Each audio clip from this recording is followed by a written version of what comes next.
So hi, welcome to the Good Noise Podcast. I'm Shane. I'm Glory. And we're here with... I'm Dustin from August Burns Red. I asked them some questions to say about their upcoming album, Death Below. So congrats on that, by the way. How do you feel about the response to the announcement so far? Yeah, it's been great. We've released 3 singles so far, and it's been very exciting to get feedback from fans and see how the songs are going over. And we're actually out on tour right now. We're playing a couple of those songs live, so it's just fun to play some new songs live. That's fucking awesome. Absolutely. The album rips. Yes. Thank you. Yeah. I'm very excited to get it out there so everybody can hear it. Hell yeah. Mm-hmm. So is there any meaning behind the album title or cover art? Yeah, so the album title comes from the lyrics Reckoning, which is a song written by Matt. And I can't really comment myself on what he had in mind for like where he pulled that from. I know the line is like death below on a tightrope is where we took the album title from. And I think it was Brent or somebody thought that was a really cool idea for the album title. But as far as the meaning goes, that's all Matt. I can't remember what he had said about where he took meaning from for that title. And then the artwork, JB sourced that. So I guess wrong question for the wrong guy. Right question for the wrong guy, rather. That's okay. So can you tell us a little bit about your writing process for this album? Yeah, sure. This was a very unique process. In 2020, we were on tour with Killswitch Engage and Light the Torch, and Guardians, our previous album, wasn't even out yet. We had a couple of songs out. It was coming out soon, and we were sent home because of COVID. And we really didn't know, no one knew at that point how long we were going to be indoors and stuff. And Guardians wasn't even out yet. And JB and I were just like, well, I guess we can write a new record or just start writing songs and see where that goes. And when I say very unique is that like once you finish an album, it's pretty exhausting. So like you look forward to taking time off from writing, having a nice break when you spend all that time writing and recording the record and it's not even out yet. You look forward to some time off before, kind of resetting yourself before you go back out there and figure out what you're doing next. But in that, extremely unprecedented time, the only thing we could think to do to stay busy, since we couldn't go outdoors or anything, was to just continue writing. So we had 6, reflecting back on it, we had 6 songs written before May of 2020 for what would later become Death Below. Now, we didn't know at the time what we were going to do with that. We were thinking like, are we just going to do an EP or something? Because it felt so weird. Like, when are we going to get to this? And then we started finding things to like fill our time with. We did some live streams and we re-recorded Leveler for the 10-year anniversary. So then we were able to, start filling time with that and then let it become a full-length album. So yeah, we spent, 2 years writing and recorded Death Below in several different studios because our guys kept moving until their studio was built in where we live in Lidditz. So yeah, we recorded Death Below in 3 different studios in like 3 or 4 different sessions, and it was just the most unique writing and recording process that we've had looking back over our career of all the albums that we've done. That's fucking crazy. Wow. Yeah. Do you guys usually have that many sessions for an album, or was that also just completely new to the process? No, that was completely new to the process. And that was just because we, we didn't have the full record written. Typically when we go into the studio, it's like the whole record's done, or maybe, we got to write like 1, maybe 2 other ideas that we're trying to pull together. But in the past, we come to the studio fully prepared to record everything. But with this being, with COVID and everything kind of throwing a wrench into our plans, it was like, let's just record songs when we have them written, when we can fit them into our schedule. And then, we usually record our albums at 1 studio. In the past, like Messengers was at 2 different studios. We did drums at a different studio, and we did everything else in another studio. But with this one here, our guys were having their studio built. And so it was like they were, renting this building for a studio, and then we're using this studio. And so we kind of like moved until, their place was fully built. So. Wow. Okay. Yeah. All right. And because this was written in the pandemic, did you guys do it over Zoom? Did you guys write together in person? Like, what was that process like exactly? Yeah, that's a good question. So typically it's just JB and myself who write the music for the band. And we use this program. So we'll write at home on our own. Then we use this program called Tabit, which is like a MIDI sounding. It's just like Guitar Pro. It's just more stripped down. It's more easy to use. We've been using this since he's been using it since like 2004, 2005. It's very dated, but it works for us. We know how to use it, and we can really get our ideas down there quickly. And that's how we can like listen back right away, and then also send it to each other and like bounce ideas if we have to, or ask like, do you like what I did here? Do you like this direction? Do you see something differently? So typically our writing process would be, I'd finish a song, or JB would finish the song. JB finished the first song for this album. I finished the second song, and before he would send it to the band, he would send it to me and be like, what do you think of this? And then, if I had anything to say, he might take a look at something else. And it's the same thing, I'll send him my songs before I send to the band. And then we use that program Tabit, like I had mentioned, to have the other band be able to listen, to comment. And then when it gets to the point of learning it for the studio, it's such a great tool to be able to learn the songs, because you can visualize it, you can see it, you can see the patterns and stuff like that. And listen back easily. So it's just a much more streamlined and quick process than taking the time to actually like record demos, which is something that I started doing towards the end of this process, because there's something to be said about like the creativity that you can have in a studio using tools that you might not have in a program like that. So yeah, kind of our writing process is kind of evolving, That's good to hear. Yeah. So what song off this album took the longest to write, and which one is your personal favorite? Oh, wow. For me personally, I think the longest song that took me to write was The Abyss. Okay. It's a later song on the album. I struggled with that one, and I think it's because I was going through some changes in my life that had me feeling less creative, because I was focused on going through something in my life that was kind of draining me creatively. Yeah. And so that song kind of struggled, but it really did come together, and it's one of my favorite songs on the album. I don't know if I'd say it's my favorite, but it is one of my favorite. It's got a classic ABR feel to it, with a more modern intro and stuff. But I think my favorite song on the album is probably Backfire. Me too. And on the thank you. on the and to go like the spectrum of that, when you talk about like the hardest song and the easiest song to write, Backfire was the absolute easiest song for me to write. That song was the first song that came from the pandemic. That was the one that when we got home and JP was like, do you think we should continue writing? I was like, sure. He finished a song called The Cleansing. That was his first song. And my first song was Backfire. And I had already had like 45 seconds, somewhere around there, around a minute written. And I'd posted that video New Year's Eve 2019 on my personal Instagram. And then that was just, since I had that much written, I was like, okay, well, I'll just go ahead and continue that song until I finish that one. And it's not every song that flows part to part so easily like that one did. But when you find that song, you're just so happy. And I'm so happy with how it turned out. I love that song. I love how it just like flows. And just the other side of the spectrum, The Abyss being the most difficult song I had to write for the record, and Backfire being the easiest one for me. So hell yeah. I can love it. So how'd the track list for the album come about? Did you guys write the opening be the opener, closer be a closer? Did you shuffle around and see what fits? What was that process like? Yeah, so and that's another thing that makes this album unique, is that this is the first album that we've had where it flows from beginning to end seamlessly. Like we wanted to write a record rather, where the songs were connected. Mm-hmm. So as I had mentioned, the first 6 songs were written between March and May. Mm-hmm. And if you listen to those first 6 songs, they flow absolutely seamlessly. I mean, even like Fool's Gold and The Bear Trap going into Backfire, just perfect. I mean, also Cleansing into Ancestry. So it was planned out, is what I was getting at for those 6. And we decided, to continue that theme going, to write a record where everything did that.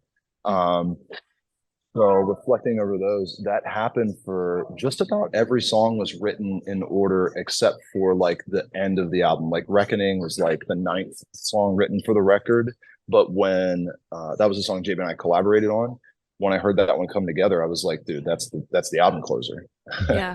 This makes sense to have that one be the last song for the record. So we did some like shuffling around to like make the end of the record like flow seamlessly. But for the most part, we kind of wrote the songs in order. And that's because we set out wanting to write a record where every single song flew into each other. Yeah. That's an interesting way to really go cool. about it. Yeah. Yeah. Awesome. You know, not a unique idea. You know, it's been done before, but for us, it hasn't been done. And it's like, it's a really cool concept. I love listening to records where they flow from start to finish. I love that. Absolutely. Hell yeah. Yeah. So would you be able to tell us where your headspace is at while you're creating this record? Yeah. Well, I guess a lot was going on back then. So Yeah. where was my head at? I was a little confused in the beginning, you know, and then, you know, it was spread over so many years because we took like 2 years to do it and kind of spread out because we had like a break in there for the live streams for Leveler. And then to go on tour again in 2021, we still had 3 or 4 songs to be, 3, 4 songs to be written for Death Below. So it was really all over the place. But mostly good, I'll say, except for the Abyss when I was just kind of like going through something in my life and that kind of had me feeling creatively drained. But for the most part, it was a good place. Okay. I'm happy to hear that. Yeah. So how do you recommend your fans to listen to this album for the first time? If they're doing the car with friends and dark with headphones on, is it a workout album, party album? What do you personally recommend? Yeah, I guess everybody's different, but for me personally, I would suggest headphones. I feel like you can hear a lot more. There's a lot of different sounds and atmospherical things on this album, a lot of spacey parts on the album and auxiliary instruments that you might miss driving around in a car or something like that. So I'd prefer noise cancellation headphones. Throw those on and listen to the album and pick up on some of the atmospheric stuff that's hiding in there that you might not hear the first time. 100%. Yes. This one should be super, super quick off top of your head. I want you to describe this album for new listeners in 3 words. No more, no less. Wow. Dark. Okay. Heavy. Melodic. Damn. Perfect. Good. Perfect. Yeah. So in that same train of thought, is there a certain feeling or emotion you want listeners to have while going through the album? I think there's different feelings all over the album. I used the word dark because I feel like as a whole, it is a pretty dark album. It's very heavy. And I should say sonically, because lyrically we're always trying to be positive, trying to put a positive twist on stuff. But yeah, as far as feeling, I hope that the listener can listen through and kind of ride the wave that is this album, because it's so unique to us in every aspect. The creative side of it, the songwriting side of it, everything was so unique to us. And I really think that this album has a unique identity. So, yeah. Oh, yeah. Absolutely. Can you talk about any particularly challenging or standout moments during the making of this album? Man, there wasn't really any. What really comes to mind when I'm thinking of challenging. That's good. Yeah. I was trying to think back on that. Standout was just like watching Matt rip through these songs on his kit. Just because he didn't, he left himself. Like, this album is so long, and I don't want to say he didn't give himself enough time, because he did. He killed it. But it's like, dude, how did you remember how to play that 8-minute song? Like, and there's 2 of them. Nonstop. Yeah, and there's 2 of them. That's right. Yeah, and he started with The Cleansing. He started with that, and it was like, dude, how did you remember all of this? That's insane. Yeah. So honestly, that's a standout experience for me. It was just like day one watching Matt record drums and being like, because that's what I was trying to get at too, is that he had plenty of time to learn it, but it's like, how did you memorize that 8-minute song and then the next song and record those 2 songs and then take a day off and come back with 2 other songs? How do you keep all that in your brain? Yeah. It's like all these different parts you have to play and stuff like that. So that was a standout for me. It was just watching him behind his kit just dissect these songs and absolutely shred his way through them. That's awesome. Absolutely. Oh yeah. So since you're on tour, we have to ask, what's been the go-to snack if you guys like stop at a gas station or rest stop? Yeah, I'm not usually out at the gas station or gas stop. I'm in bed. Damn. All right. Yeah, I don't get up. But I usually stay in bed till the hotel, which is where I'm at right now. just like a go-to snack then, like just in general. It doesn't have to be, midnight. Yeah, go-to snack. Chips and salsa. Okay. Ooh, Yeah. damn right. Yeah. Chips and salsa always, every day. That's good. Hell yeah, love it. So on the topic of food, if the band was a dish, what dish would the band be and why? Wasn't expecting that question. Glad we could surprise you. Yeah, a paella. Oh, a paella. Okay. Didn't expect Why? me to say that. No, I didn't. Yeah.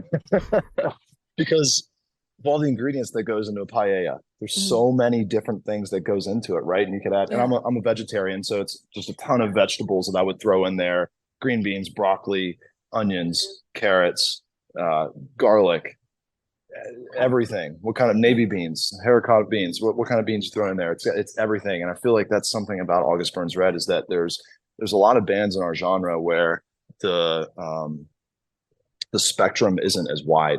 Like they might need to fit in more of like a narrow version of the genre. But we have albums in the past, like Found in Faraway Places, where it's like we try to go outside of that boundary and expand it and throw different elements into it, whether it be these experimental clean sections. There's just like the boundaries feel that they're greater in this band, and we can throw more things into it. So that's why I say a paella. Absolutely. And on that note, it is so awesome to like see a band that's been doing it as long as you guys, just like throw whatever at the wall, it winds up sticking, and then people just are receptive to it. Like the respect that people have for you guys is super great. That people are just like, yeah, they did that and it's fucking awesome. Other bands don't get that same respect.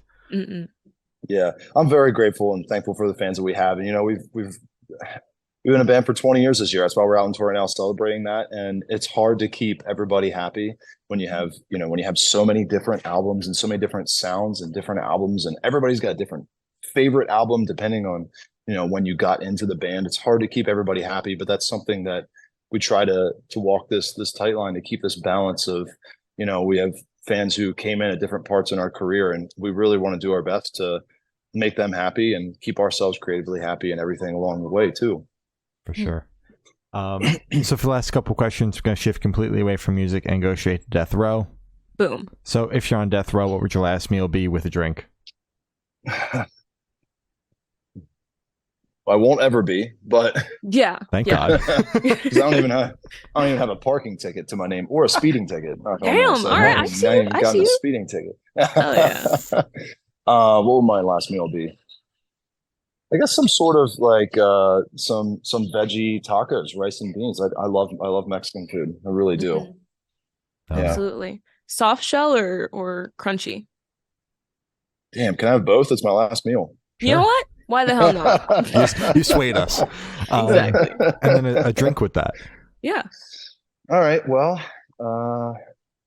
probably some sort of table beer or a lager. I'm really into craft beer. My brother has a brewery. I'm a home brewer as well. And I'm just really into like low ABV table beers. Le Petit Prince from Jester King is one of my favorite beers right now. So I'll go ahead and say one of those. Sounds good. Hell yeah. All right. If you could live in one fictional world for a week, where would you live? Fictional world for a week. So I get to make it up right here, right now. No. It's something that already exists. It already exists, but it's a fictional world. So you mean like a comic book, like Marvel Cinematic Universe. Yeah, something like that. See. Yeah. Take me to Star Wars. I want to go take a look around. Oh, all right. So take me to the Star Wars around. universe. Yeah, I'm flying around through the cosmos. Yeah. Fucking love that. Sounds Hell good. Yeah. So I have not asking the last question. Every single person that we've spoken to have said that it is the most important question. What's your favorite color? Purple. Nice. Purple. As it should be. Damn. Mm-hmm. Yeah. Oh yeah. I love purple. I just got a purple guitar the other day. I'm super stoked on it. That's fucking I awesome. love it. Yeah. Is it like a darker purple or like a lighter purple? Yeah, it's a darker purple. It's over top of flame maple, so that kind of darkens it a little bit too. It's beautiful. I'm actually, as soon as I get out of here, I'm going to post some photos that our photographer Ray took of it on my Instagram to show it off a little bit. I'm going to go look Hell at those. Yeah. All right. So as I said, that's all the questions you have today. Is there anything that you'd like to plug? I just want to say Death Below out March 24th. And more importantly, thank you to all of our fans who have been with us over all these years. You know, as I had mentioned, we're out here celebrating 20 years of being a band. And it's like in the early stages of this career, you just never know. You see a lot of bands come and go, and it can be a fickle thing. So you never know when it's your time. And to be out here for 20 years blows my mind. And I have to give thanks to our fans who have supported us over all these years, whether it's buying merchandise or coming to a show. You're the reason that we get to continue to keep playing music and writing new music. Without you, we wouldn't have that support. We couldn't do it. So I just want to say thank you to anybody and everybody who supported us over all these years of being a band. Oh, yeah. All right. Well, thank you for now. It's been Dustin from August Burns Red, and we have been the Good Noise Podcast.